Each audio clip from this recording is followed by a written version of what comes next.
Con la Fondazione Cini è stato amore a prima vista. Ricordavo prima, ero stata nominata presidente della sesta commissione da pochi giorni quando ho incontrato l'architetto Codello e francamente ho capito subito che se volevamo parlare di cultura e di tramandare la nostra cultura al mondo dovevamo assolutamente come regione avere un progetto condiviso con la Fondazione Cini. È stato così che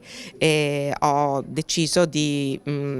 far approvare un disegno di legge, un progetto di legge nel 2021 che è stato approvato con grande soddisfazione all'unanimità in Consiglio regionale e che ci permette oggi, a distanza di 2 anni, di essere qui a parlare di cultura al mondo proprio grazie alla digitalizzazione anche. Si parlava prima del custodiamo le ceneri o ravviviamo il fuoco? Ravviviamo il fuoco, questa è la ratio, dicevo, il fil rouge di questa legge, cioè il tramandare la cultura e permettere tramite la digitalizzazione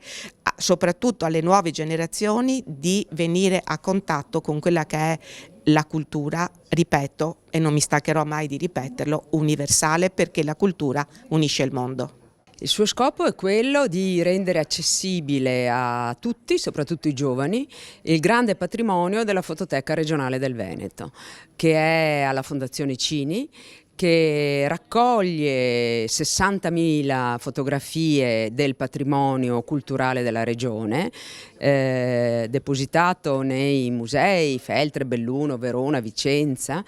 Questa immediata accessibilità permette ai giovani di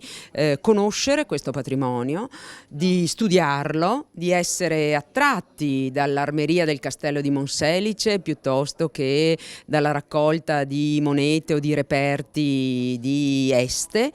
e stabilisce un nuovo rapporto di fruizione diretta,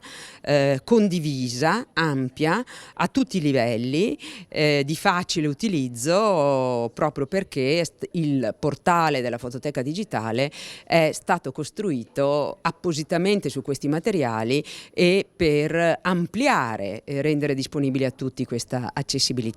Un patrimonio che era rimasto depositato fin dagli anni 70 alla Fondazione torna ad essere patrimonio comune. Si potrà accedere semplicemente digitalizzando cini.it, fototeca regionale, nel modo più semplice e intuitivo, e all'interno si troveranno dipinti, disegni, la raccolta dell'armeria di Monselice,